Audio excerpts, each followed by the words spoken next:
Eksodo, Kapitulo 38. At kanyang ginawa ang dambanang pagsusunugan ng handog na kahoy na akasya.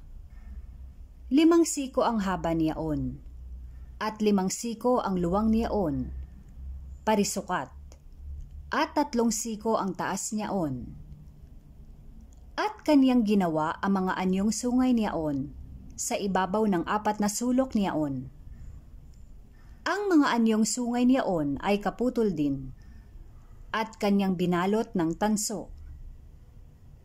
At kanyang ginawa ang lahat ng mga kasangkapan ng dambana, ang mga kawa, at ang mga pala, at ang mga mangkok, ang mga pangalawit, at ang mga suuban, lahat ng kasangkapan ay kanyang ginawang tanso. At kanyang iginawa ang dambana ng isang salang tanso na ayos lambat sa ibaba ng gilid ng dambana sa palibot niyaon, sa dakong ibaba na umaabot hanggang sa kalahatian ng dambana. At siya'y nagbubo ng 4 na argolya para sa 4 na sulok ng pinakasalang tanso, sa mga dakong susuutan na mga pingga. At ginawa niya ang mga pingga na kahoy na akasya at pinagbalot ng tanso.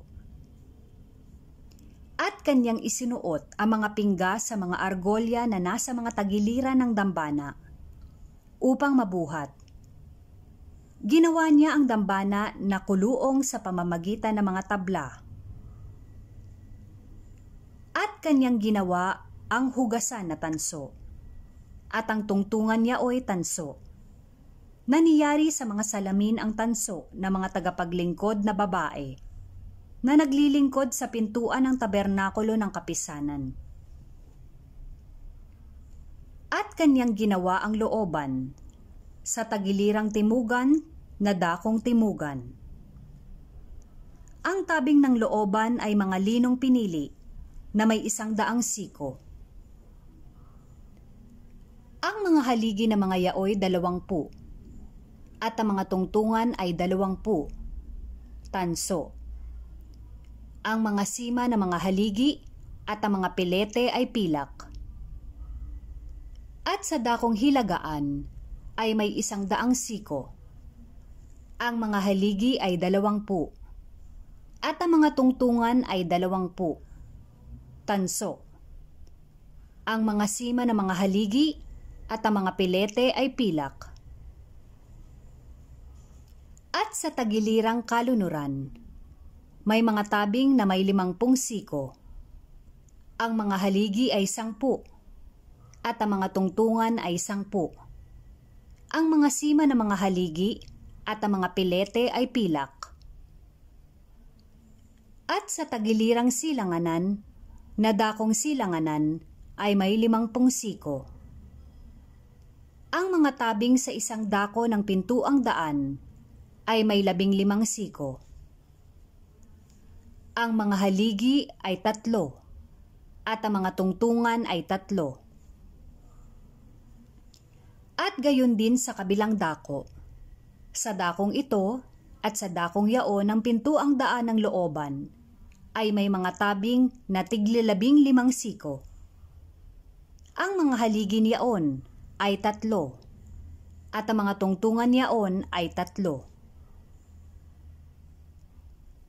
Lahat ng mga tabing ng looban sa palibot ay linong pinili, at ang mga tungtungan para sa mga haligi ay tanso. Ang mga sima ng mga haligi at ang mga pilete ay pilak, at ang mga balot ng mga kapitel ay pilak, at ang lahat ng haligi ng looban ay napipilitehan ng pilak. At ang tabing sa pintuang daan ng looban ay yari ng mangbuburda, na kayong bughaw, at kulay ube, at pula, at linong pinili, at may 20 siko ang haba, at ang taas sa luwang ay may 5 siko, nakabagay na mga tabing sa looban. At ang mga haligi ay 4, at ang mga tungtungan ay 4. Tanso.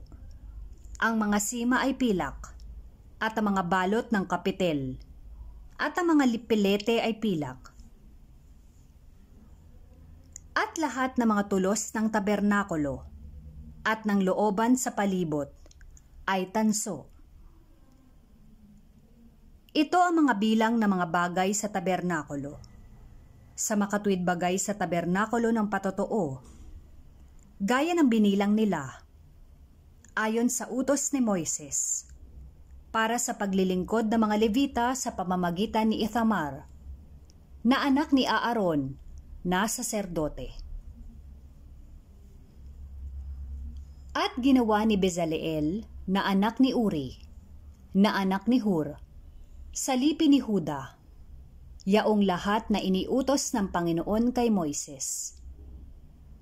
At kasama niya si Aholiab, na anak ni Ahisamak, sa lipi ni Dan, na tagapag-ukit at bihasang manggagawa at mangbuburda, sa bughaw at sa kulay ube at sa pula at sa lino.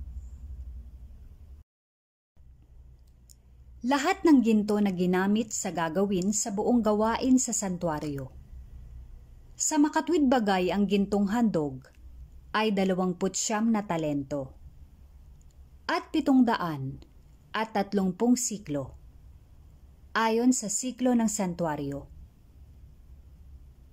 At ang pilak niyaong mga nabilang sa kapisanan ay 100 talento at 1,700 at 75 siklo ayon sa siklo ng santuaryo, na tig-1 beka bawat ulo.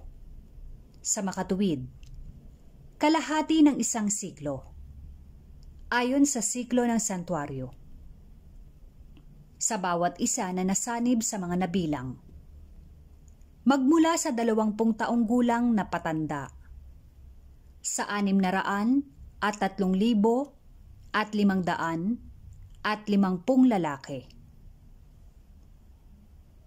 At ang 100 talentong pilak ay ginamit sa pagbububo ng mga tungtungan ng santuaryo at ng mga tungtungan ng mga haligi ng lambong.